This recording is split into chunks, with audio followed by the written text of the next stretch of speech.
ನೀವೆಲ್ಲರೂ ಹೇಳಿದಾಗ ಇಷ್ಟು ಜನನು ಓವರ್ ನೈಟ್ ಅಲ್ಲಿ ಯಾರು ನಾನು ಇವತ್ತು ರಾತ್ರಿ ಡಿಸೈಡ್ ಮಾಡಿ ನಾಳೆ ವಿಡಿಯೋ ಮಾಡಿದೆ 1 ಮಿಲಿಯನ್ ಬಂತು ಅದು ಆಗ್ಬಿಟ್ರೆ ಹೌದಾ ಓವರ್ ನೈಟ್ ಪಾಪ್ಯುಲರ್ ಆದವರಿಗೆ ನನ್ನ ಪ್ರಕಾರ ಶೆಲ್ಫ್ ಲೈಫ್ ಕಮ್ಮಿ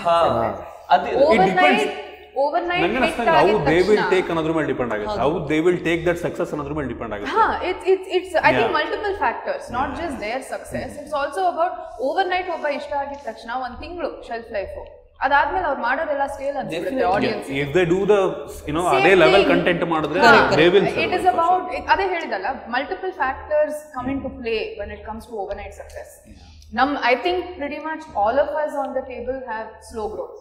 Oh, definitely. Yeah. We've all had slow growth. We've all seen overnight success as well. One on the other video, stretchal aidar video, ತುಂಬಾ viral ಆಗುತ್ತೆ. ಆಮೇಲೆ we fall down. growth ಇದೆ. ನಾನು ಏನಪ್ಪ ಮಾಡ್ತಾ ಇದೀನಿ ಲೈಫ್ ಅಲ್ಲಿ ಅನ್ನೋ ಪ್ರಶ್ನೆನೂ ಬಂದಿದೆ.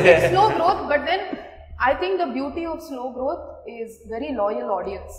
ನಮ್ಮ ಸ್ಲೋ ಗ್ರೋತ್ ಆದ್ರೂನು there is a set of audience that are like ನಾನು ಮೊದಲನೇ ವಿಡಿಯೋನು ನೆನ್ಪಿಟ್ಕೊಂಡಿದ್ದೀನಿ ಇವತ್ತಿನ ವಿಡಿಯೋನು ನೆನ್ಪಿಟ್ಕೊಂಡಿದ್ದೀನಿ ಸೊ ಲಾಯಲ್ ಆಡಿಯನ್ಸ್ ಏನಿದೆಯೋ ಅದು ಬಿಲ್ಡ್ ಆಗೋದೇ ಸ್ಲೋ ಗ್ರೋತ್ ಅಲ್ಲಿ ಅಂತ ನನಗನ್ಸುತ್ತೆ ನನ್ನ ಪರ್ಸನಲ್ ಎಕ್ಸ್ಪೀರಿಯನ್ಸ್ 12 ವರ್ಷದಿಂದ ಇಂಡಸ್ಟ್ರಿಯಲ್ಲಿ ಇದ್ದೀನಿ ಅಂದ್ಬಿಟ್ಟು ನಾನು ಯಾಕೆ 1 ಮಿಲಿಯನ್ ರೀಚ್ ಆಗಿಲ್ಲ ನಾನು ಯಾಕೆ 5 ಮಿಲಿಯನ್ ಆಗಿಲ್ಲ ನಾನು ಬಂದಾದ್ಮೇಲೆ ಎಷ್ಟೊಂದು ಜನ ಈ ಇಂಡಸ್ಟ್ರಿಗೆ ಬಂದವರು ಇಮಿಡಿಯೇಟ್ ಆಗಿ 3 ಮಿಲಿಯನ್ ಟಚ್ ಆಗಿದ್ದಾರೆ ದಿಶಾ ನೀನ್ ಯಾಕೆ 1 ಮಿಲಿಯನ್ ಟಚ್ ಆಗಿಲ್ಲ that does not affect me ಇದೇ ರೀತಿ ಇನ್ನಷ್ಟು ವಿಷಯಗಳನ್ನ ತಿಳ್ಕೋಬೇಕು ಅಂತಂದ್ರೆ ಗೋಲ್ಡ್ ಕ್ಲಾಸ್ ವಿತ್ ಮಯೂರ ಅಂತ ಮೇನ್ ಚಾನೆಲ್ ಇದೆ ಅಲ್ಲಿ ಹೋಗಿ ಪೂರಾ ವಿಡಿಯೋನ ನೀವು ನೋಡಬಹುದು ಸೊ ಮಿಸ್ ಮಾಡಿದಿರಾ ಲೈಕ್ ಮಾಡಿ ಸಬ್ಸ್ಕ್ರೈಬ್ ಮಾಡಿ ಇಷ್ಟ ಆದರೆ ಶೇರ್ ಕೂಡ ಮಾಡಿ